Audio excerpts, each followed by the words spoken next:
Chapter 18. When he had finished praying, Jesus left with his disciples and crossed the Kidron Valley. On the other side there was an olive grove, and he and his disciples went into it. Now Judas, who betrayed him, knew the place because Jesus had often met there with his disciples. So Judas came to the grove, guiding a detachment of soldiers and some officials from the chief priests and Pharisees. They were carrying torches, lanterns, and weapons. Jesus, knowing all that was going to happen to him, went out and asked them, "Who is it you want?" Jesus of Nazareth, they replied. "I am he," Jesus said, and Judas the traitor was standing there with them.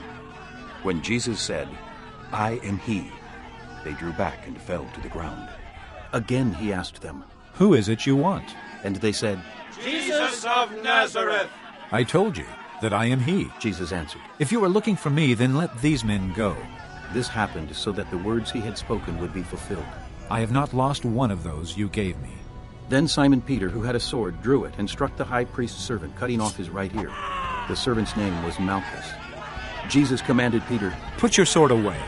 Shall I not drink the cup the Father has given me?" Then the detachment of soldiers with its commander and the Jewish officials arrested Jesus. They bound him and brought him first to Annas, who was the father-in-law of Caiaphas, the high priest that year. Caiaphas was the one who had advised the Jews that it would be good if one man died for the people. Simon Peter and another disciple were following Jesus. Because this disciple was known to the high priest, he went with Jesus into the high priest's courtyard, but Peter had to wait outside at the door.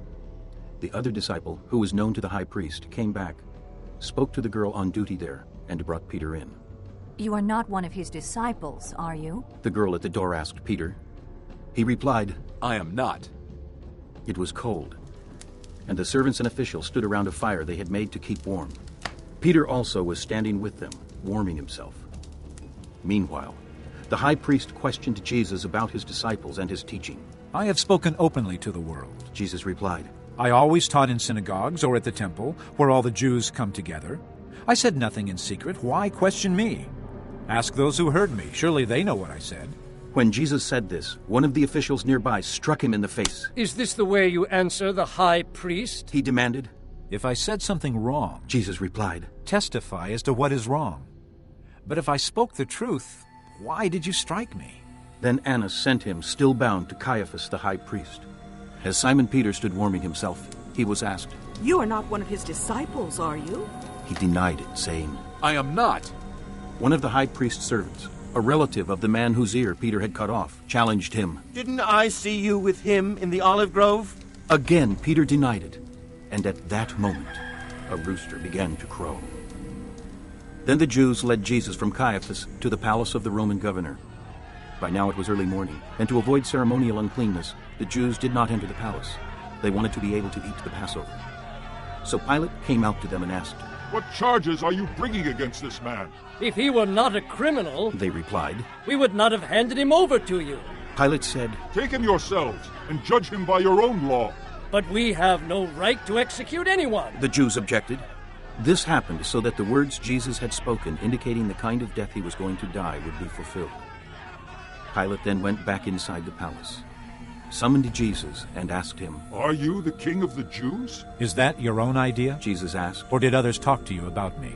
"Am I a Jew?" Pilate replied. "It was your people and your chief priests who handed you over to me. What is it you have done?" Jesus said, "My kingdom is not of this world. If it were, my servants would fight to prevent my arrest by the Jews.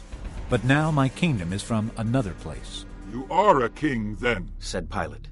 Jesus answered, "You are right in saying I am a king. In fact, for this reason I was born, and for this I came into the world, to testify to the truth. Everyone on the side of truth listens to me." "What is truth?" Pilate asked. With this he went out again to the Jews and said, "I find no basis for a charge against him. But it is your custom for me to release to you one prisoner at the time of the Passover. Do you want me to release the king of the Jews?" They shouted back, "No, not him!